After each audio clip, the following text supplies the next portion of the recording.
What's up guys, Monkey Napkin here, and today we are playing Forza Horizon 3. And in this video I will be talking about the best car or the fastest car for sprints and circuit races. And I mean that in terms of the best car for cornering, acceleration after turns, even speed after once you brake, things like that. The best handling, the best grip on the road. Those are the type of things you want in a racing car. That's the kind of things that you really want. And I'm going to be talking about that. But before I do that, if you guys like the video, please leave a like. I really appreciate it. And there are 3 things that I did not mention in the money making video. Yeah, there you go. 3 things that I didn't mention. And I was going to talk about those real quick, but pretty much it's just, okay, so 1, the Goliath race is not unlocked immediately. You actually do have to get the Byron Bay Horizon Festival to level 5, and the best way to do that is to literally just do, if you can see the festival and the level number, it's actually orange, and there are certain races and certain speed traps, speed zones, drift zones, there's the stunt jumps, different things like that actually have a color coordination to whatever festival you are getting XP for. So to get that to level 5, all you have to do is do these orange races, speed zones, things like that to get the XP in order to get you to level 5. And the second thing is for the Goliath circuit race, it turns out that your money does not double in the way that I previously thought and a lot of other people thought. Let's say you do one race, or let's say you do one lap and you get 10,000. This is just an example. You get much more money than this, but let's say you do one lap and you get 10,000 credits. And you would think if you do 2 laps, you would get 20,000 credits, but it actually increases exponentially, meaning let's say you do 1 lap, you get 10,000. The second lap, you may get 35,000. And then the third, you do 3 laps instead, and you may get, instead of doubling the 35,000, you get 70,000, you may get 100,000 from doing 3 laps. And it actually increases exponentially. And that also goes into the third thing, which I thought people would know, but I guess not. In the Horizon Solo, you can pause the game and everything will stop. I guess people thought if you paused it, because it's like an online, online free roam thing, if you pause the game, all the cars will stop. So let's say you do a 50 lap Goliath circuit, you can pause it, come back to it, keep racing, and you can do this over the span of, I don't know, all day, 2 days, however long it takes you to do it, and you would get so much money. I actually got a message saying that someone did 10 laps, it took them 2 hours, and they got 1.7 million credits, and that's just amazing. But yeah, I just wanted to touch on that before I get into the video. Again, leave a like, I really appreciate it if you guys like this video. And let's get into it. When Forza Horizon 3 came out and I made one of my first videos when I actually picked the car and I stuck with the car, the Lamborghini Aventador was my favorite, but a lot of people think because this car is my favorite, it's going to be in this lineup for the best cars for driving, with handling, with good enough acceleration and braking and things like that to be able to be a top contender in circuit and sprint races. That is actually the reason why I like this car so much. It is actually one of the best cars for sprint and circuit races. It's a very good racing car. It has good handling, it has really good acceleration, and it has good enough top speed to where, let's say you get on a straightaway, you can pull away from the competition. You literally can pull away from the competition. And we actually have, and when I say we, I actually have 2 other guys who we kind of broke it up because we all do a lot of research, and we kind of broke it up into parts, meaning I'm more of the drag type of guy. My friend Chris does the sprint and circuit race research with different cars, and we have a lot of cars. Collectively, we have all the cars in the game, and and some like duplicate. My friend Chris does the sprint and circuit races, and my friend Aaron does he's kind of the drift guy, he's the big drift king type of guy, so he does a lot of drift cars. And collectively we have all the cars, and we've done all of these different tests and things like that. My friend Chris's research says that literally this is one of the top cars to be used. And also it always depends on whether you want it to be S2, S1, A class. I mean, when you go to online adventure, you only really race in A, S1, and S2 class cars. So it's actually best to only make in those categories. I mean, yeah, if you play with your friends, you can make a D class car or a C class car if you want, B, anything like that, or the X. I mean, it's up to you really, but in terms of just online adventure, because I know that's what a lot of people want their cars to be good for, I'm only going to be talking about a S1 and S2 class car. I would say the best for S2 is actually 2012 Lamborghini Aventador LP 700-4. I would say that's the best for S2, and I say that just because even when we tested all these cars, and yes, it does come down to driver skill also, but when we tested all of these cars, most of the races were won with the Lamborghini Aventador, and we did timed races and other kinds of different races, not only the ones that are available in the online adventure. I would say S2 wise, the Lamborghini Aventador. Another top contender would be the Lamborghini Veneno, and it was actually one of the best S2 cars in Forza Horizon 2, so it still holds this title as one of the best. For another very good S2 car, which I actually don't have, but I can actually show you guys. The other car is the Koenigsegg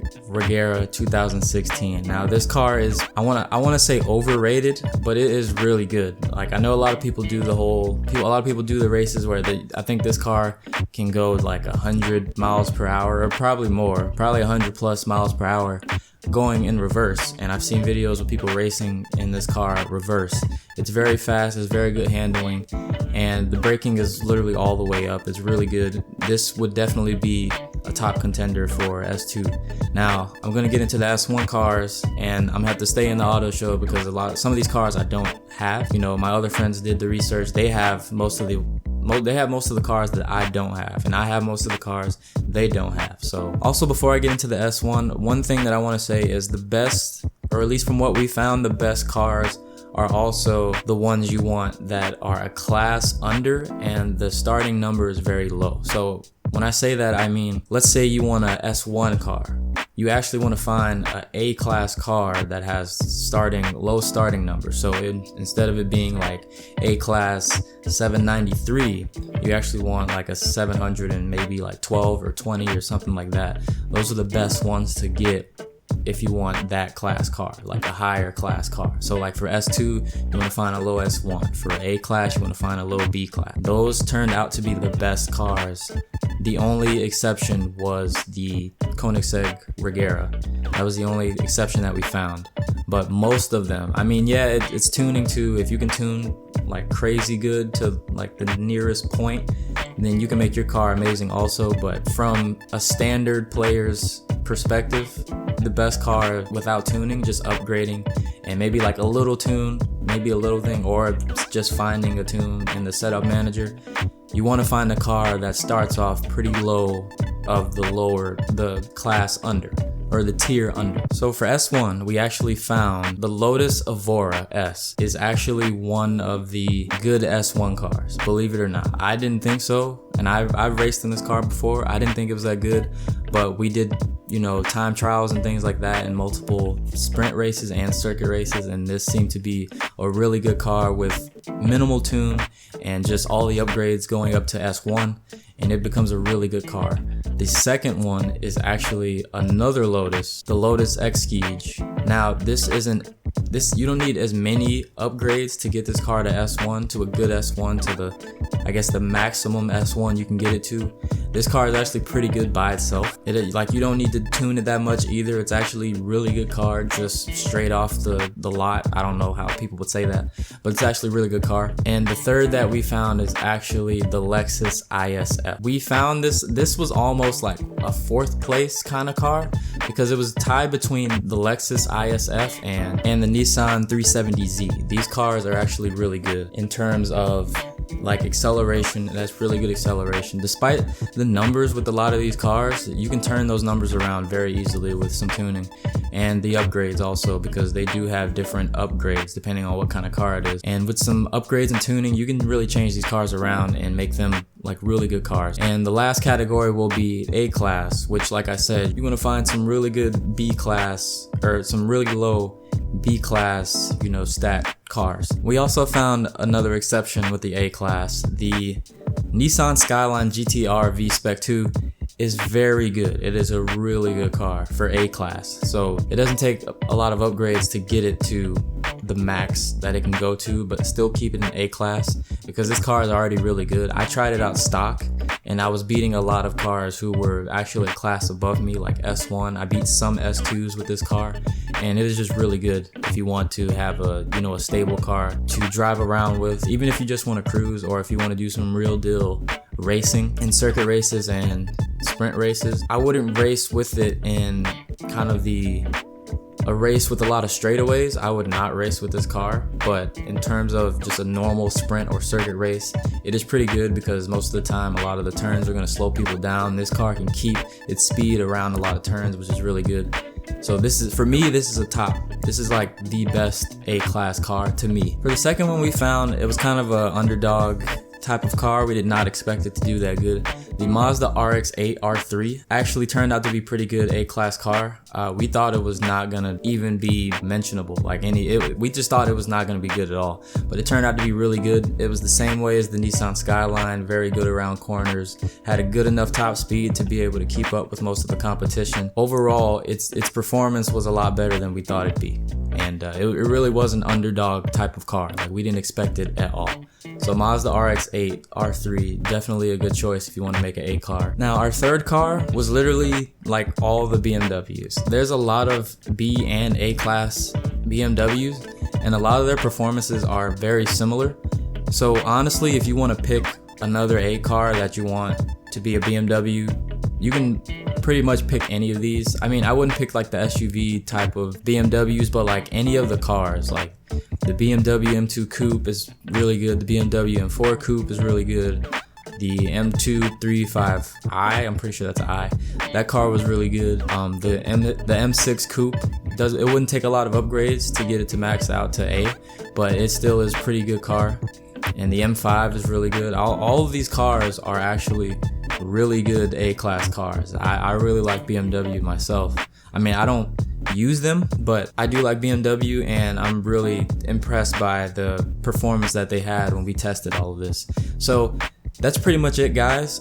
Those are the top. I just gave 3 cars for each category because I know people wouldn't like one car, because it does come down to tuning and your driving skill in general for the best type of car. You know, like with one car, you may feel better to you while you're driving, so you get a better time. In another car, you might be having a bad day, so you know, you do bad and your results are kind of messed up.